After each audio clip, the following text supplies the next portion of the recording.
예수님은 예루살렘 성전에서 계속해서 가르치십니다. 하나님 나라와 마지막 때에 있을 일들을 말씀하십니다. 비유로 영원한 하나님 나라를 증거하십니다. 또 한편 사악한 이 종교 지도자들과 특권 계층은 예수님을 제거하기 위해서 온갖 계략을 꾸밉니다. 저들과 세상의 부자들에게 일어날 심판에 대해서 예수님이 말씀하시면서 하나님 나라의 법이 무엇이고 그 삶이 어떤 것인가에 대해서 증거하셨습니다. 이제 본문은 사두개인 몇몇이 나와서 부활에 대해 질문하면서 예수님을 시험하는 내용입니다. 당시의 유대 땅에는 6개의 그룹이 나누어져 있었습니다. 바리새인과 사두개인, 헤롯파, 열성당원, 에세네파가 있고요. 서기관입니다. 이렇게 6그룹은 각자 주장과 입장이 서로 달라서 대치하고 논쟁했습니다. 이런 배경 가운데 예수님은 하나님 나라를 전했습니다. 그런데 이제 각 이런 파들이 하나가 되어서 예수님을 대적하고 있습니다. 사두개파의 사두개인들은 다윗 왕과 솔로몬 시대에 끝까지 공을 세우고 제사장직을 맡은 사독에게서 발족이 된 제사장 그룹입니다. 이들은 하스모니안 시대에 유대사회 소수 귀족계층으로 유대사회에 영향력을 갖게 되었습니다. 또 이들 부자입니다. 로마 통치에 힘을 잇고 이권을 누리던 지배계층입니다. 유다민족의 특권층이라고 할 수 있습니다. 특히 산헤드린 공회에 영향력을 행사하는 정치적인 권력을 누렸습니다. 이들이 모세 오경만 인정하고 또 부활과 영을 믿지 않는 바로 현실주의 현세적인 종교인 그룹입니다. 사도행전 23장 8절에 말씀하는 대로 사두개인들은 부활이 없다, 영도 없고 천사도 없다 주장합니다. 그러나 바리새인들은 다 있다고 주장합니다. 이 점에서 두 파가 언제나 논쟁을 하고 서로 대적을 했습니다. 이들 중에 몇몇 사두개인들이 예수님께 와서 묻습니다. 이들 역시 예수님을 시험해서 함정에 빠뜨려 고발하기 위해서 보내진 사람들일 것입니다. 이들이 예수님을 선생님이라 부르고 신명기 25장 5절에 모세율법에 나와 있는 계대결혼의 법을 먼저 말씀합니다. 창세기 3장 38장에는 한 실례가 나옵니다. 유다의 첫째 아들 엘이 죽자 유다는 엘의 아내 다말을 둘째 아들 오난에게 보냅니다. 그런데 오난이 거절하는 내용이 나옵니다. 그리고 유다가 셋째 아들 셀라를 줘야 하는데 주지 않기 때문에 다말은 유다를 속여서 임신하게 됩니다.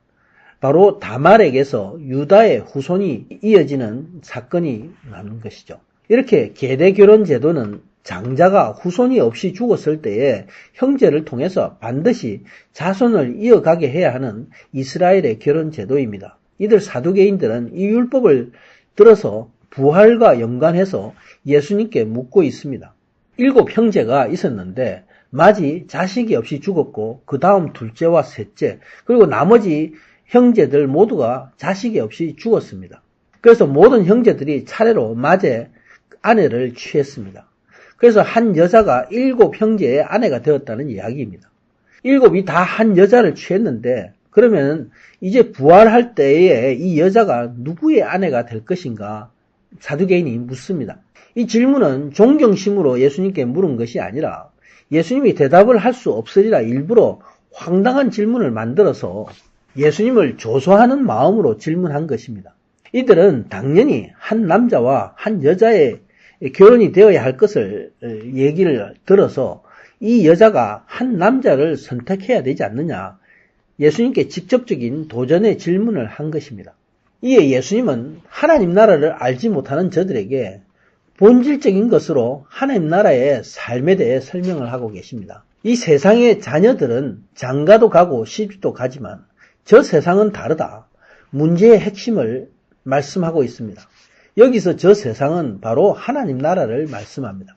그런데 예수님은 하나님 나라에 아무나 들어가는 것이 아니라 자격이 있는 자가 들어간다 말씀하십니다. 바로 저들 죽은 자들 가운데 부활하기에 합당히 여김을 받는 자여야 한다 말씀합니다. 그리고 예수님은 그 질문에 이제 대답하십니다. 하나님 나라에 들어가는 이들에게는 장가가고 시집가는 일이 없다 말씀합니다. 이들은 다시 죽지 않는 영원한 삶을 사는데 그 삶이 천사와 같다 말씀합니다. 이들이 바로 부활의 자녀요 하나님의 자녀다 말씀하고 있습니다. 사도 바울은 빌립보서 3장 21절에 이렇게 말씀했습니다. 바로 영광의 형체로 변화되어 하나님 나라에서 영원한 삶을 사는 것입니다. 이처럼 하나님 나라의 삶은 이 세상의 삶과 다르고 비교할 수가 없다는 것입니다.